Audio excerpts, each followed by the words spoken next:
सीमेवर ड्रॅगनचा नवा दगा. शांततेच्या चर्चेआड चीनच्या पँगॉंगमध्ये लष्करी तुरुंगवास. चर्चेचे गुऱ्हाळ सुरू असतानाच जमिनीवर मात्र युद्धाची तयारी.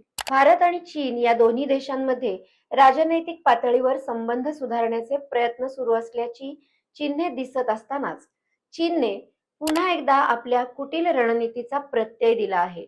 पूर्व लडाखमधील ज्या पँगॉंग सो परिसरातून सैन्य मागे घेण्याच्या गप्पा मारल्या जात होत्या, तिथेच आता चीनने आपले लष्करी पाय अधिक घट्ट करण्यास सुरुवात केली आहे. सॅटेलाइट फोटोंमधून समोर आलेली ही माहिती केवळ धक्कादायक नसून ती भारताच्या सीमा सुरक्षेसाठी एक धोक्याची घंटा मानली जात आहे. नव्या हाय रिझोल्यूशन फोटोंनी उघड केले ड्रॅगनचे बांधकाम.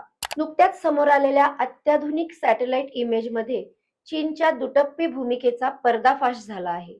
यामध्ये अनेक पक्क्या इमारतींचा समावेश असून हे बांधकाम प्रत्यक्ष नियंत्रण रेषेच्या इतक्या जवळ आहे की तिथून चीनला बफर झोनमध्ये अधिक वेगाने सैन्य आणि रसद तैनात करणे सहज शक्य होणार आहे. कडाक्याच्या थंडीतही कामाचा धडाका आणि अजब शांतता.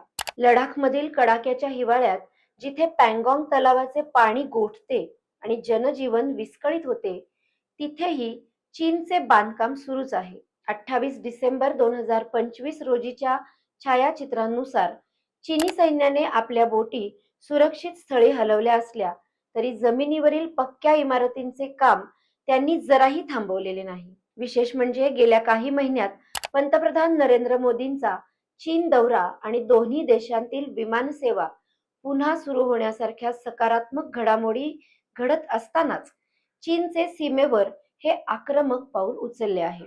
भारताच्या सार्वभौमत्वासमोर थेट आव्हान. 1962च्या युद्धापासून हा भाग चीनच्या ताब्यात असला तरी भारत या जमिनीवर आपला हक्क सांगत आला आहे. आता तिथे लष्करी उपस्थितीचे रूपांतर कायमस्वरूपी बांधकामात करणे ही चीनची एक दीर्घकालीन रणनीती असल्याचे तज्ज्ञांचे म्हणणे आहे. परराष्ट्र मंत्रालयाच्या पातळीवर चर्चेचे टेबल सजलेले असतानाच सीमेवरील हे पक्के बांधकाम भारताच्या भूमिकेला कमकुवत करण्याचा आणि जमिनीवर नवीन वास्तव निर्माण करण्याचा चीनचा प्रयत्न असल्याचे स्पष्ट दिसत आहे. चीनच्या या विनाशी वागण्याबद्दल आपल्याला काय वाटतं ते नक्की कमेंट बॉक्समध्ये लिहा आणि पाहत रहा लोकवृत्त.